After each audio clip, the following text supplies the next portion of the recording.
और ये जो कसी है ना, ये जितने आरएसएस के कच्छाधारी और जितने बीजेपी वाले, ये नरेंद्र मोदी खट्टर खट्टारा खच्चर और दुष्यंत दुश्मन दुष्ट। हरियाणा में आके देख, सुधीर चौधरी ने सुधीर चौथिया बड़े सिरवाड़ा में चार, एक बात सुन लो, जब किसान हल चलाते ना, बड़े सिरवाड़ा मूर्ख इंसान, दिमाग का इलाज करवाने की जरूरत है इसको। ये कसी ले रहा हूँ, पढ़ दूंगा, ये 31 हो या सादत हो या नहीं, इनका बदला लेके रहेंगे। और काले कानून वापस। अर्णब गोस्वामी जो मेज पे हाथ मार के थप्पड़ मार के पसीने पूछ के कहता ना, पूछता है भारत, क्या पूछता है भारत यहाँ खड़ा है, यहाँ तो उसको लेह लद्दाख में -56 डिग्री के अंदर उसका टेंट लगवा देंगे और उससे ड्यूटी करवा देंगे हम। और उसके बाद ड्यूटी मोदी सरकार को ड्यूटी करवाएंगे, उससे चाय भी बिकवाएंगे, उसको गेट के ऊपर खड़ा रखेंगे, बॉर्डर के ऊपर। असली गेट वहाँ पे है।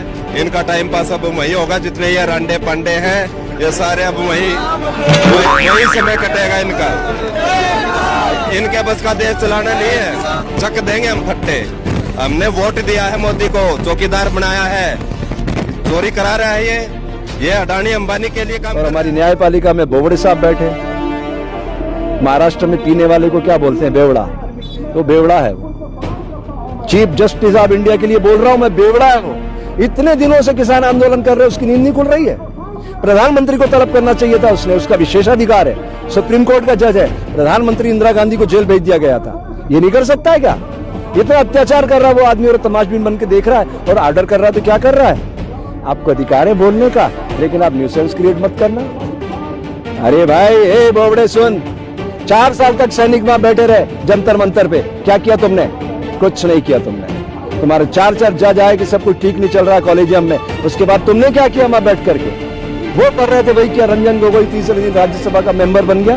ये न्याय है भाई हमारी व्यवस्था में? हे बोबड़े सुन, ध्यान से सुन, भारतीय संविधान क्या कहता है। कार्यपालिका, आपके हमारे वोट से चुने गए लोग सरकार बनाते हैं, यह है कार्यपालिका।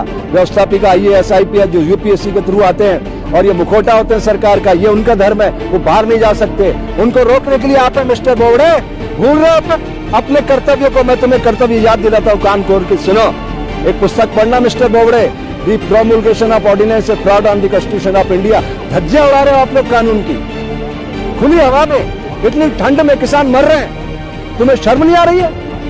संज्ञान लीजिए, नरेंद्र मोदी को तलब कीजिए, सामने खड़ा कीजिए कटघरे में और उससे पूछिए ये अधिकार तेरे को किसने दिया मिस्टर मोदी?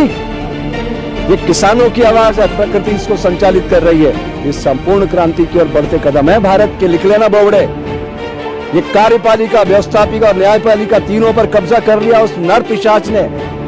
हजारों लोगों की मौत की नींद की सुला दिया उसने, तुमने, और तुम चुपचाप देखते रहे हो। ये कर्तव्य की मतलब अधोगति है, ये अधोगति कर्तव्य की। आप अपनी जिम्मेदारी का ठीक से निर्वाह नहीं कर रहे, इस्तीफा दे के घर चले जाओ अगर आपके अंदर थोड़ी सी भी इंसानियत है तो। और अगर आप संविधान पढ़े हो, मैंने भी संविधान पढ़ा है, आप उसका पालन करवाइए सिस्टम से, ये आपका नैतिक धर्म है। धर्म क्या है? ध्यान से सुनो मिस्टर बोबड़े, नमक का धर्म है खारापन, शक्कर मीठी, नीम कड़वा, ये उसका धर्म है। और हमारी सामाजिक व्यवस्था में धर्म क्या है? कान खोल के सुनना बोबड़े, तुम्हें कह रहा हूं मैं। तू प्रधानमंत्री नरेंद्र मोदी जी, मैं आपसे एक बात करना चाहता हूँ। ये यूनिफॉर्म जो पहनी है, मैं कुछ दिन पहले चाइना के बॉर्डर के ऊपर जो यूनिफॉर्म पहन के खड़ा था तो मैं बहुत बड़ा देशभक्त था। और इस यूनिफॉर्म को उतार के जब मैं दिल्ली बॉर्डर के ऊपर खड़ा हो गया तो मैं बहुत बड़ा देशद्रोही हो गया, आतंकवादी हो गया, खालिस्तानी हो गया। इस नाम से नवाजा है आपके गोदी मीडिया ने मुझको। मैं आपको एक सलाह देना चाहता हूँ, किसी भी Sikh regiment, Jat regiment, Punjab regiment के CEO से फोन पे बात करके देखना और उनसे पूछना कि जब से ये प्रोटेस्ट चल रहा है, किसान आंदोलन चल रहा है, जवानों के स्वभाव में क्या क्या चेंजेस आई हैं, आपको बताएंगे वो। किसी जवान के घर में अगर प्रॉब्लम हो जाती है तो उसका ड्यूटी करने को दिल नहीं करता। आपने तो आग लगा दी उनके घरों में, क्या ड्यूटी करेंगे वो? उन्हीं जवानों को बीवी बच्चे, उनकी बहनें, उनके बूढ़े बाप हक लेने के लिए दिल्ली की सड़कों के ऊपर बैठे हुए हैं, ठंड से मर रहे हैं। आपको दिखाई नहीं दे रहे, आपको सिर्फ बिजनेसमैन दिखाई दे रहा है। कौन से बिजनेसमैन का लड़का बच्चा आर्मी में है? अगर वही बच्चे, वही किसानों के बच्चे बॉर्डर छोड़ के आ जाते हैं, अपने बाप के साथ खड़े हो जाते हैं, लड़ाई लग जाती है, तो चाइना से आर्मी लेके आओगे आप पाकिस्तान के खिलाफ? क्या हो गया आपके दिमाग को?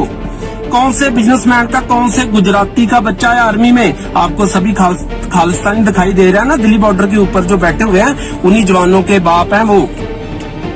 पूरी की पूरी आर्मी है ना जो पंजाबियों और हरियाणा के फौजियों के सर पे सरदारी करती है वो।